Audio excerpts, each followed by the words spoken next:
ইদা সাররাতকা হাসানাতুকা ওয়া সাআতকা সাইয়্যাতুকা ফাআনতা মুমিন।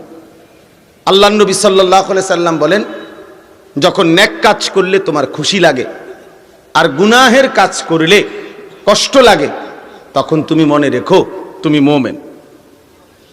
তখনও ঈমান আছে, কিন্তু যেদিন এর চাইতে নিচে নেমে যাবা তো মনে করবা ঈমান হারায় গেছে।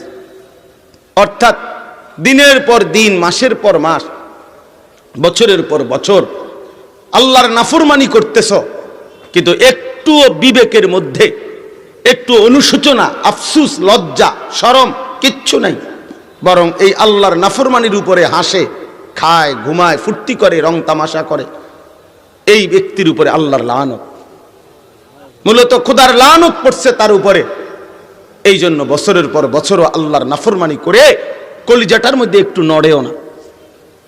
তোমরা যারা ছেলেরা মনে করো 365 দিনের এক বছরে কোনো দিন ফজরের নামাজ পড়লা না, খোদার একটা বছর কোনো দিন ফজরের নামাজ পড়লা না, প্রিয় সন্তান ভাই আমার, বলো তুমি আল্লাহকে ভুলছো কতদিন?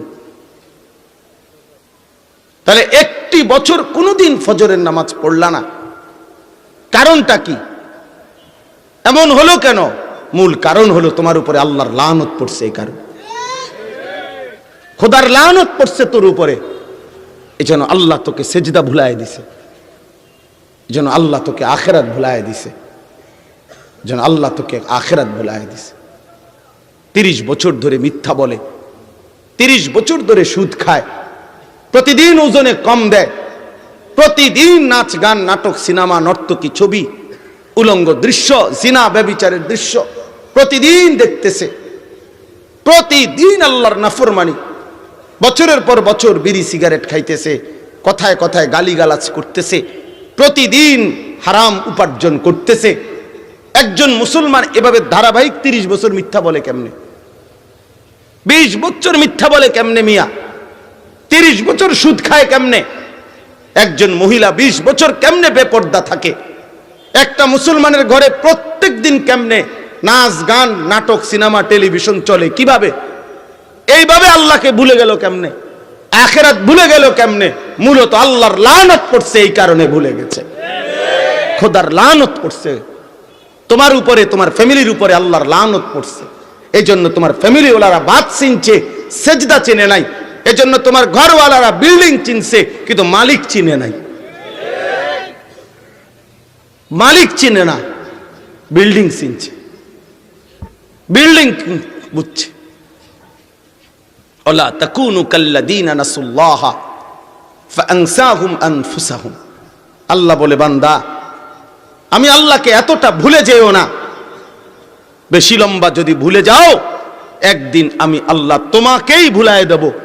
তার মানে তাফসীরের মধ্যে লিখছে, নিজেকে ভুলায় দিবে মানে হলো আমি আল্লাহ তোমার আখিরাত ভুলায় দেব, তোমার কবর ভুলায় দেব, তোমার হাসর ভুলায় দেব, তোমার মিজান ভুলায় দেব, তোমার আমল নামার কথা ভুলায় দেব, তোমার ফুলসিরাতের কথা ভুলায় দেব। আর কোনোদিন কবর, হাসর, আখিরাত, পরকালের কথা আর কখনো মনে পড়বে না। জীবনটা তখন জন্তু, জানোয়ার, হাইওয়ানের মতো একটা জীবন হয়ে যাবে। তখন জীবন তখন জানোয়ারের জীবন হবে, যে জীবন শুধু খায়, ঘুমায়, পেশাব পায়খানা করে, যৌন চাহিদা পূরণ করে, শুধু দুনিয়া কামাই করে, আর খায় আর ঘুমায় আর লজ্জাস্থানের চাহিদা পূরণ করে, যেটা জানোয়ারের স্বভাব। জানোয়ারও খায়, ঘুমায়, পেশাব পায়খানা করে, জানোয়ারেরও যৌন চাহিদা পূরণ করে। এই জন্য জানোয়ারেরও বাচ্চা হয়, গরু ছাগলেরও তো ছাও আছে, কুত্তা বিলেরও তো ছাও হয়, বেটা বাচ্চা হয় না? বাচ্চা তো তারে তো বোঝা গেল, এগুলোরও তো যৌন চাহিদা পূরণ হয়, নাহলে বাচ্চা হয় কেমনে বলেন? এগুলো তো খায়, ঘুমায়। বরঞ্চ দুনিয়া মানুষের চাইতে জন্তু, জানোয়ার আরো বেশি ভোগ করে। একটা হাতি একদিনে, গবেষকদের কথা হলো, 250 কেজি খাবার খায়। 250, 90 লিটার পানি পান করে একটি হাতি একদিনে। এটা প্রাণীবিদ্যা গবেষকদের কথা। একটি তিমি এক লোকমায় 200 জন সামর্থ্যবান মানুষের সমপরিমাণ খাবার খায়। একটা তিমি সাগরের